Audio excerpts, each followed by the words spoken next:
Sandra International once again presents the Remarkable Women Powerful Stories webinar series, and I welcome you to my conversation with Anna Segall, the CEO of the World Association of Girl Guides and Girl Scouts, known as WAGGGS. I'm Lynn Foley, and I'm truly privileged to speak with the remarkable women who are so generous with their stories and with their time. I wish to acknowledge the traditional custodians of the land on which we meet today and pay my respects to elders past, present and emerging, and also pay that respect to any First Nations people present. Zonta International is a leading global organisation working together to build a better world for women and girls. So Anna, I warmly welcome you to our conversation today. Thank you, Lynn. And as we begin, I wish to give our audience a really short intro, just a really short one. And of course, your achievements in your life will unfold as we have our conversation. So as I said a moment ago, Anna is the Chief Executive of WAGGGS. And before joining WAGGGS in 2020, Anna worked with the United Nations, the International Red Cross and Red Crescent movement, and in international development NGOs. A lawyer by training, Anna is passionate about human rights, equality and the rights of women and girls, refugees and the victims of armed conflict. So I think I'm going to leave it there because all of the rest of what Anna has done and will continue to do is going to unfold as we chat. So Anna, let's start our conversation. I know now that you were born in Australia and are an Australian German national. So I'm keen to hear a little bit about your early years and some of your family origins and how your early experience influenced your choice of study pathway at university. So it's over to you. Thank you very much. Well, I was born in Australia. My elder brother was born in England when my dad was working in the UK. And my younger brother was also born in Australia. My mum was Australian born and my father was born in Germany in 1934. So I'm a child of a mixed collection of British-Irish background on my mum's side and German-Jewish background on my dad's side. And they left in 1937 with the rise of Nazism. And so there were refugees into Australia. And I think that's probably been really significant for me in a whole lot of ways. I think as a child of refugees and with multiple backgrounds, you spend quite a lot of time thinking about who you are. Issues of justice and equality matter. And so I decided to study arts law, languages and law. I've always been interested in the world more generally. Never felt entirely at home in Australia, which is probably partly an immigrant experience. And then I was interested in studying law and languages and linguistics, but my dad thought I should study law as well. And so I went into law, which I didn't ever regret because it's led to a lot of interesting choices and options working internationally, which was what it turned out I wanted. It's interesting, isn't it, how in your era and in my era, our parents had quite an influence over our study pathways if we were lucky enough to go to university, and we probably didn't push back as much as today's generation might push back on their parents about those choices. So in that influencing your, I know when we first met, you talked to me a little bit about I think it was your parents or your grandparents. Maybe it was your mum who had the opportunity to study at university very early on. Have I got that right? Both of my parents studied at university all the way through, then masters, and my dad also a doctorate. My grandmother in Germany had also done a doctorate and spent part of that time in Paris also, which is very funny because it's where I'm now living. I'm doing this interview from home in Paris. Oh, okay. Yes, and I know your job's based in London, but I know that you come and go from there. So it's interesting, isn't it, that your parents had that parents and grandparents had that opportunity for university study at a time when, particularly for women, it wasn't something that was always accessible. So, who were your main inspirations or role models as you were growing up? And how did these influence where you have found yourself today or how you've created your pathway in life? And what's the key motivation that, well, we'll do that first, then I'll come back to another question. In many ways, I think the path of my father and my grandmother, and my mother as well, but in quite different ways. I mean, it was a family where people had strong views, and it was a family where there was lots of arguing about views. And there was also, if you feel something should change, then you should be part of the change. And so I think that was really important in career choices I've made since. And then I always really admired my grandmother. She was about 4'8", and she was probably one of the smartest people I've ever met. And she spoke English and French and German, and she'd studied, and she was really smart and also smart emotionally. And I think that combination of bringing your emotional and your intellectual smarts to work has always mattered to me. And I think that's probably partly from her. So along with that role model or role models, what else has been the key motivation that's underpinned your choice of organisations and causes? Because I'll get you to work through some of those organisations and causes throughout your career. What's Yeah, look, there's a whole lot of elements. I mean, I think justice, equality, fairness, human rights, the situation of refugees and people suffering during armed conflict, all of those are areas that I've always really focused on and cared about. And so those are the sort of subject matter areas. But then I've always had a preference for organizations that do quite concrete operational work in the field. So working with the UN Agency for Palestine Refugees, I really liked it because we were providing concrete services to Palestine refugees in the 5 fields of operation of the organization. The International Committee of the Red Cross, the same. We were providing protection and assistance to victims of armed conflict. So all of the organizations where I've worked do concrete field work. And then in addition to that, they use the smarts and the knowledge of what works and what makes a difference to do advocacy work, to try to influence both development of international law and development of government policy and the policy and practice decisions that governments make. So it's the coming together of practical field work and advocacy to amplify the impact of that work. So as your career's taken you to many of those places around globally, and you've been a leader with a strong voice, human rights, women's rights, discrimination, international law, and humanitarian matters. And a lot of those during times of conflict, because I know we talked a lot about those periods of conflict.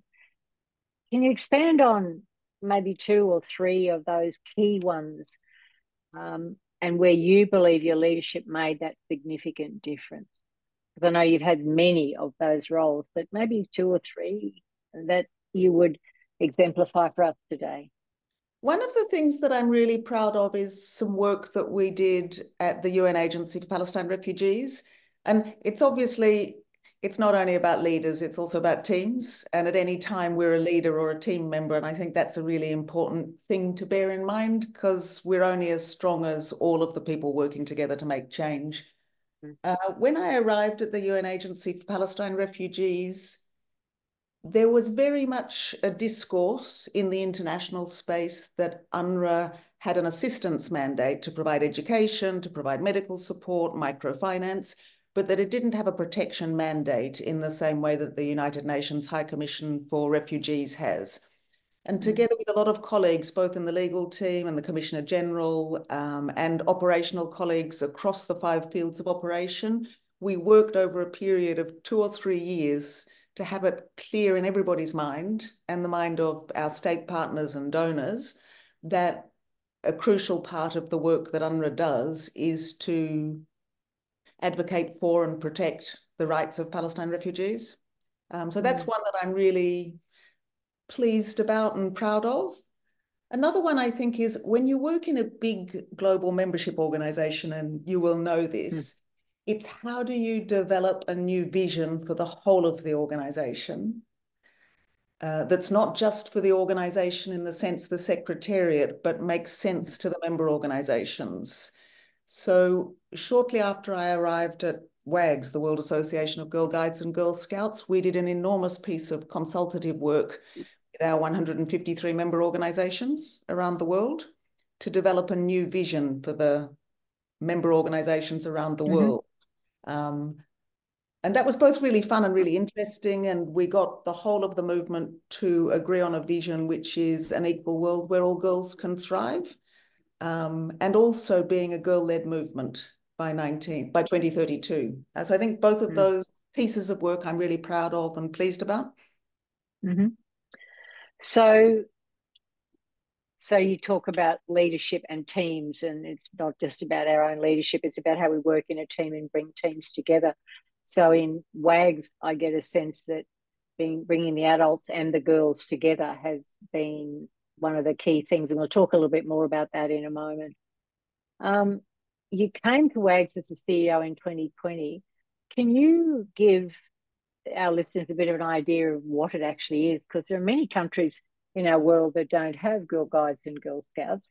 And I found that out, since I've been doing international work as well.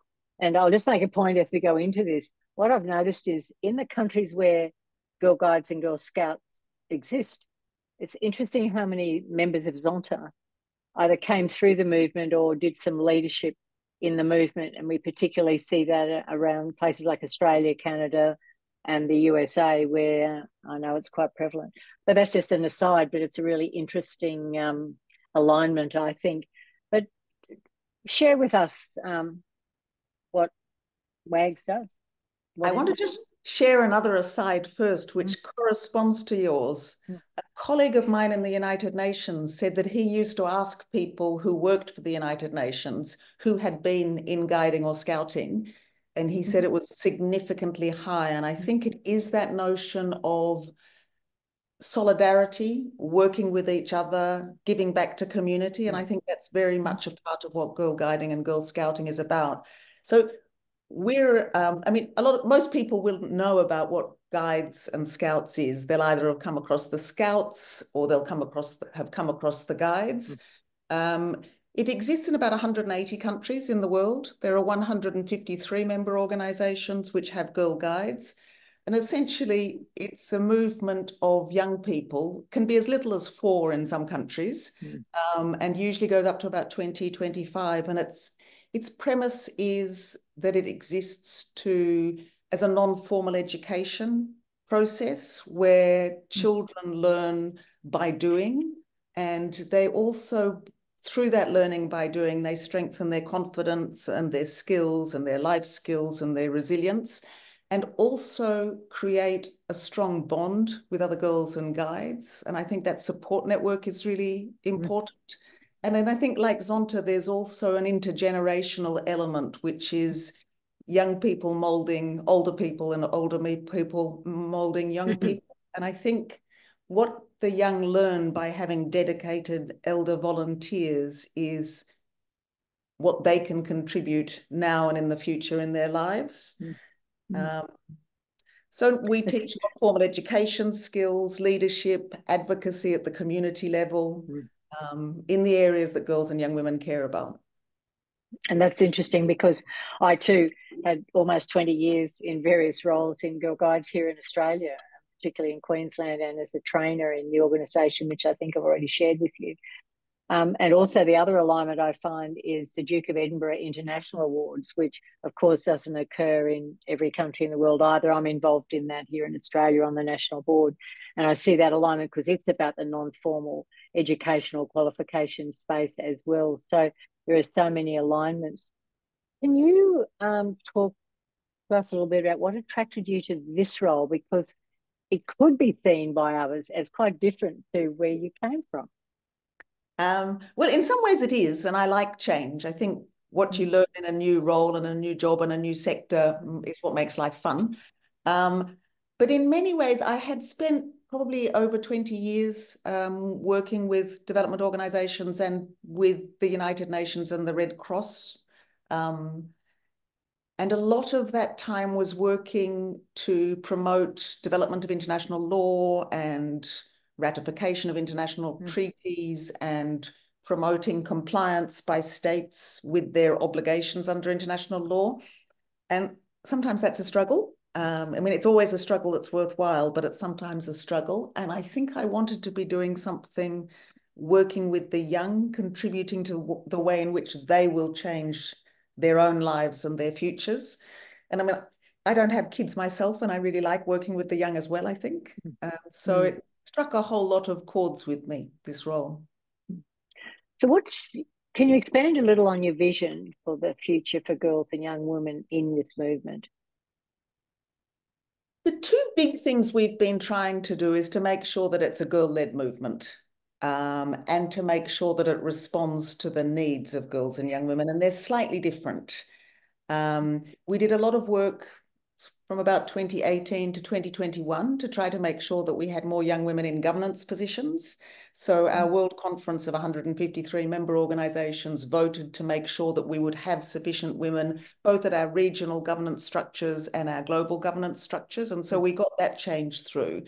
But it's not enough to only have women, young women in governance roles. We also want to make sure that it's the girls and young women who are telling us, what should our work focus on? What do they care about? What are the issues that matter to them? And how can we make sure through meaningful youth participation that it's the young people who are deciding what they work on and deciding on the programs that we do, and how to ensure that it takes account of their needs and wishes. So I think those are the two really big things in terms of the organisation. Then if you look at the issues that girls and young women care about, we've got quite a lot of programs in the issues that are really key for girls and young women. We did a big consultation in 2021 with girls and young women. And up the top of their priority list was environmental sustainability, equality, and greater peace and security. So we have programs we've got a program called Action on Body Confidence, which is about being confident with who you are. We've got programs in relation to internet safety. We've got a couple of environmental programs. We've got a Stop the Violence program about gender-based violence. So we try to create programs that match the issues that girls and young women are facing today.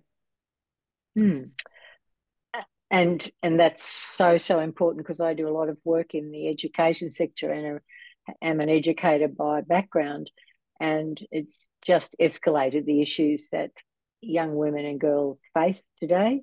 They're different from what I faced and what you faced, and yes, helping them navigate that and hearing from them is really important. I often contemplate the notion of reverse mentoring, and you've just referred to it with different language, and how I can learn from every person and work with our young women. And in Zonta, that's something that, you know, we are focusing on and will need to do more in the future. Are you able to share some of the things that you've learned from young women and girls through WAGGGS, and how this has added value to your thinking and what you do? I think that there's a couple of things that I'm really interested in. Most of my colleagues are under 30 probably. And then above that, they would nearly all be under 40. I'm by far the oldest in the organisation. I think there's a few things that I find quite striking. One is that they question absolutely everything, which is quite refreshing, sometimes quite challenging, but mostly quite refreshing and interesting. And it makes you look at your understanding of the world in different ways. I think they've also got a very sophisticated understanding of equality, which is quite different from when I was in my 20s. They've moved from equality and non-discrimination towards equity and people having equal chances, and taking away the barriers that prevent them having equal chances. And I think it's very interesting to hear them talk about those things. And then I think the crucial issue of environmental sustainability and how much it matters to them, and that it matters at a quite visceral and personal level. I found that really interesting as well. There's also a very different way in a workplace now, the sort of hierarchical nature that might have existed when I was in my 20s. It's not the same as that anymore. And again, sometimes it's challenging and sometimes it's fun, and you just need to work differently so that you can understand how to work with across all generations and styles. And I think what I'm hearing, and I heard it from a colleague just the last couple of days, where in a particular organisation, there's a lot more young people being promoted early, what we might have called early in our lifetime, to leadership roles at a higher level, and then they get to lead and work with men and women who are significantly older than themselves. So that's them coming to terms with how they do that, and the older person coming to terms with being led by someone who's at times maybe old enough to be their daughter or son. So I think that's a change, isn't it? A really big change, because it was often just eventually you got the promotion when you were older, but now it's not so. Thanks, that's really great. Thank you for sharing that.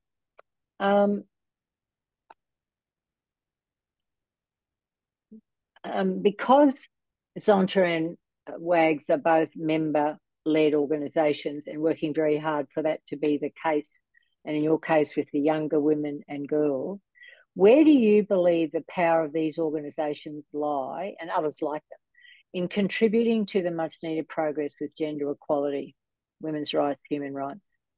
Where's the power, do you think, and what can they do about it, more than it's already happening?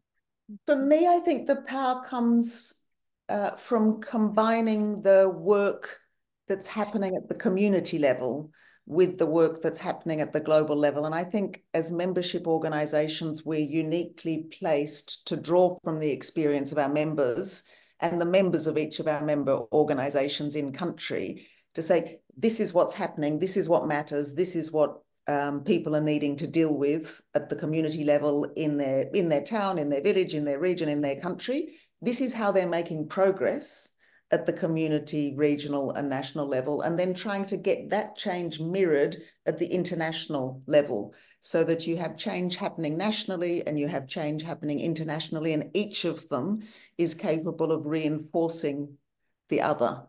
I think I've seen that a lot when you're working in the international legal or international policy world. That work's really important and it can give power to the work that's happening at the national level. But if it's not also coming from and educated by what's happening at the national level, it can also be some empty words on an international page. So I think it's that the work and the power and the change that happens both in the community and globally that mutually reinforces each other, I think. So would you say it also needs the power of the voice through advocacy and through pushing to get that change? Because if it's evolving from grassroots or community and it's seen as important, but it can't really happen nationally even, let alone internationally, without that, the policy framework or the legislative framework, etc. So do you think organisations such as yours and ours and others can make a significant difference through that advocacy? Oh, no, I'm absolutely convinced about that. I mean, I think from what I've seen working with the Red Cross and the United Nations and an organisation like mine is that if you collect your information smartly, so you've got real information about what's going wrong and what's going right at community level, and then you develop those into good, strong advocacy arguments, using some humanitarian arguments, using legal arguments, using policy arguments, using economic arguments, and you need to cobble them all together very cleverly so that you can have influence both nationally and internationally. I think you can make an enormous amount of noise that needs to be heard and that can lead to policy change. When I think of, a couple of examples from my career, many years ago, we were working on the harm caused by anti-personnel landmines. And there was an enormous pushback from quite a lot of militaries and governments around the world that we need anti-personnel landmines. And there was a negotiating framework that wasn't working. And so through an international movement, a campaign to ban anti-personnel landmines over a period of 4 or 5 years, we managed to get a whole new treaty regime for a total ban on anti-personnel landmines, which most countries have now signed up to. If I look at some more local examples, one of our country member organisations, one of their local troops started doing some work in relation to child marriage. And they actually managed to get a legislative change at the regional level, which they're now working to have made into a change at the national level. So I think it's determined, powerful arguments by determined, powerful people make a difference over time. It's interesting because I just had the privilege of going to the Commission of the Status of Women in New York, and Megan from Zonta was there, and I know you had some young representatives there. And what I have come away with is that notion of the power of understanding the grassroots and community stories and the work that everyone's doing allows individuals and organisations to think they're not alone and to group together and to do that community push, I think. And also I learned some horrifying statistics that I thought we would be much further ahead with than what we are around the world. And I thought I knew a lot of that, and I was still horrified and terrified at times, particularly with child marriage. That was the one that disturbed me greatly. And so on that note, I know, and I'm sure in your groups as well, a lot of women I speak to and work with are very concerned about the path to gender equality. We all know the stats of more than 100 years to have parity across the world. What else has to happen? Because many of us feel it's regressed in recent years, particularly post-COVID. So do you have an opinion on any of that? Look, I certainly feel it's regressed, and I would never have imagined at this age we wouldn't have made more progress than when I was in my early 20s. I mean, I think we just have to keep pushing, and I think we have to continue with the process of education on the issues that matter to us, and we have to continue on the activism, and we have to continue trying to change law, policy, and practice. I mean, I think it's really important that the activism is very directed towards change that's required. I think there's a bit of a tendency in our era of social media to think that a social media post will make a difference. I think we have to, I mean, and maybe if you get 7 million all posting on the same issue, that can make a difference. But I think the old-fashioned processes of influencing politicians, governments, local, national, international, I think that really matters. It has to be kept on the agenda. And when there are regressive measures taken, I think we also have to be really careful to stand up and call them out. And we can see that across the world. And there is vigorous response to some of the measures that are happening across the world, which minimize the rights of women and gender equality. And so I think it's remaining vigilant and remaining loud and raising our voices and supporting others to raise their voice. And on that note of supporting others, it would seem to me that the need to support our girls and young women to find those voices and to find the right pathways to exercise those voices. We have many examples globally of young women, very young women, like around, particularly in the environment, getting those voices and making a difference. But what do you think it is that we need to do to get those young women and girls to be heard even more than you're already doing in your organisation or others are doing? I think we have to work on people being heard. I mean, I think in addition to the worrying regression in relation to women's rights, there's a worrying regression in relation to the civic space and the capacity in a lot of countries for people to speak up generally in relation to their government. So I think one is across the world, we need to see where human rights and freedom of expression are being limited in other countries. In our own countries and with our own girls and young women in whatever capacities we work, I think it's ensuring that the way in which we work with them engenders confidence, resilience, and expands their skills. And I think there's a bit of a tendency to talk about enabling girls and young women and enabling young people. They're actually plenty enabled. They need to be heard. So I think it's slightly shifting the discourse. You know, I've been in meetings on occasion where I have had to say, look, the over 50s in this room have been speaking for long enough. It's time for the under 30s to be speaking. I think we have to call it out quite vigorously and actively. I think because it's often so hard to make change and because it can sometimes be discouraging when change is slow, I think it's also important that we develop support networks, networks of sisterhood in the case of WAGGGS, and movements of people who all care about the same issue. I think that's really important to keep the focus and remain sufficiently positive to keep working when things are difficult.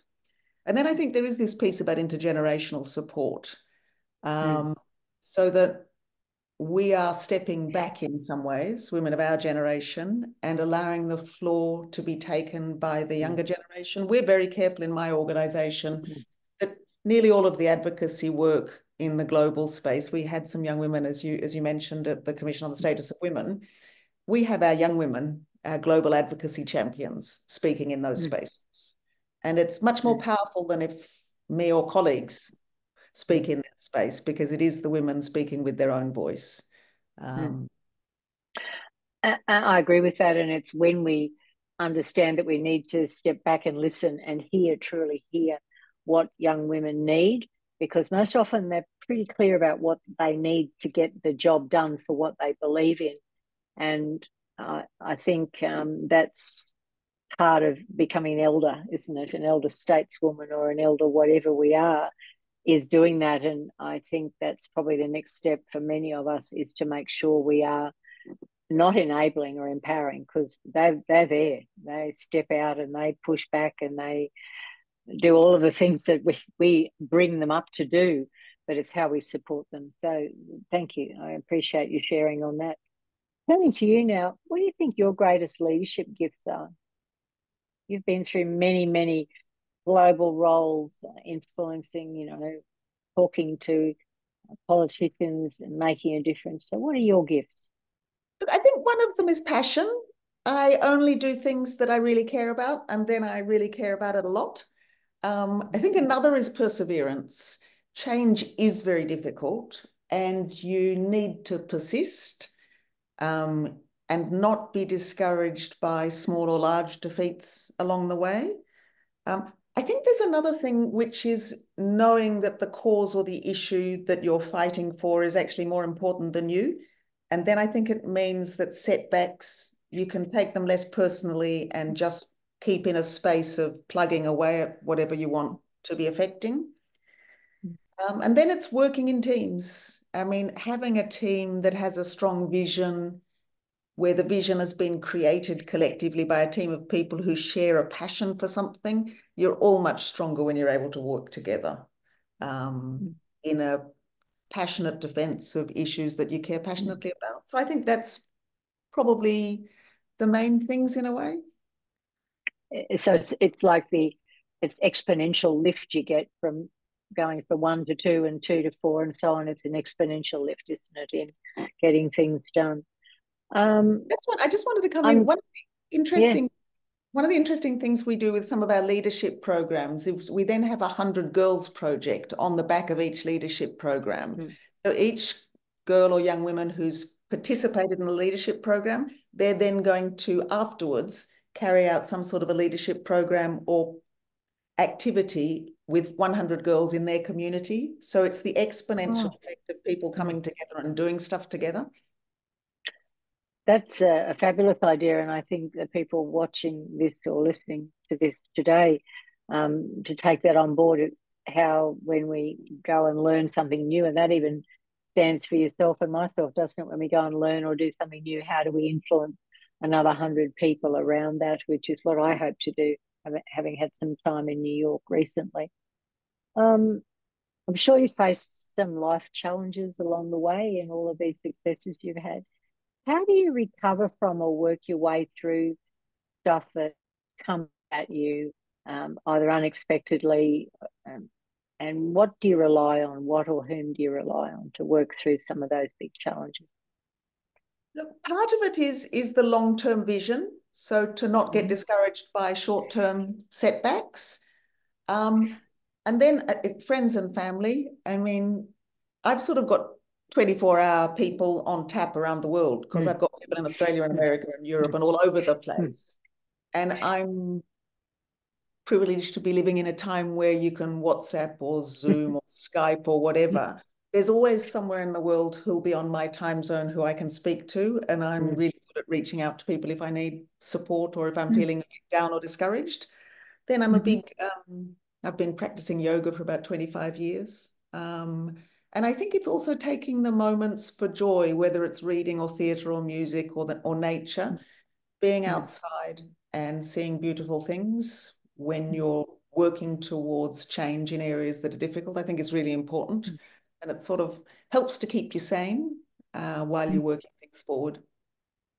And you think it is about making sure we take the small wins and the small gains and the small happinesses that we get each day, rather than walking over them and saying, well, I haven't done this yet or that yet, but I've done this. And how do we, I have a lovely friend who calls it smelling the roses.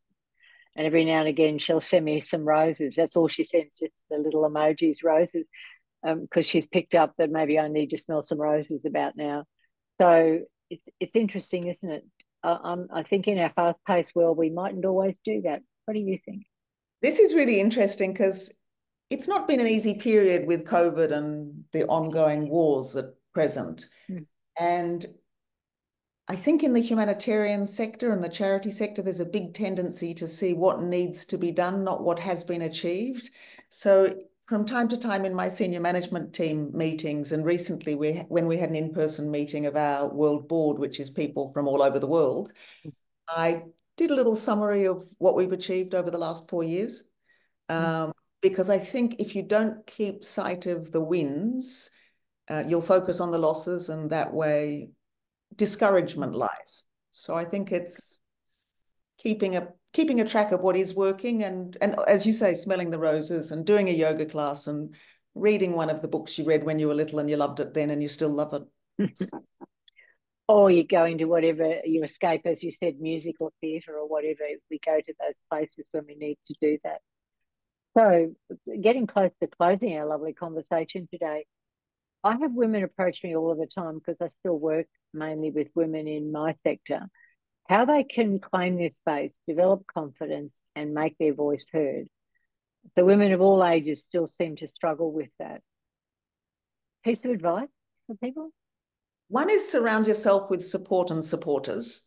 And the other is, it's slightly random, I think. Don't believe the doubters and the critics. Listen to them because you might learn something that's useful, but don't believe them. And also don't believe that negative self-talk that we nearly all have. I don't know if women have it worse than men, but we've certainly got it in catastrophic proportions.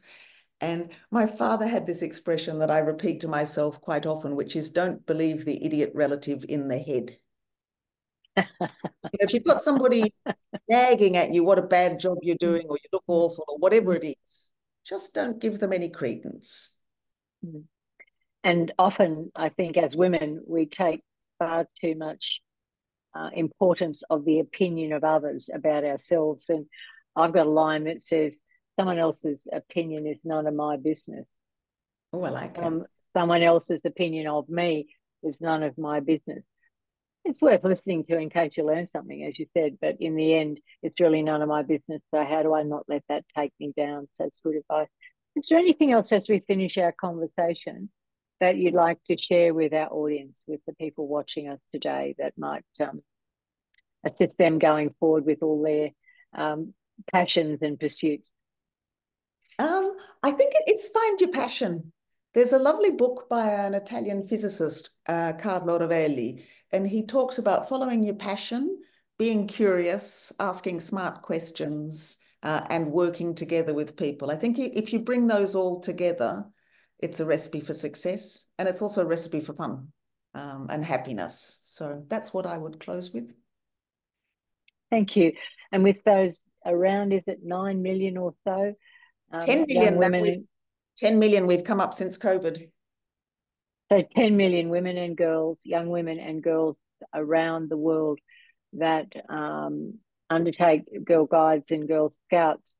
Then what I would like to say to you, and thank you for your time with us today, is the work you're doing is second to none in terms of that, giving the space for young women and girls to exercise those things that they need to exercise. So thank you so very much from Zontra International for being our friend and for having this conversation with me today. I wish you well.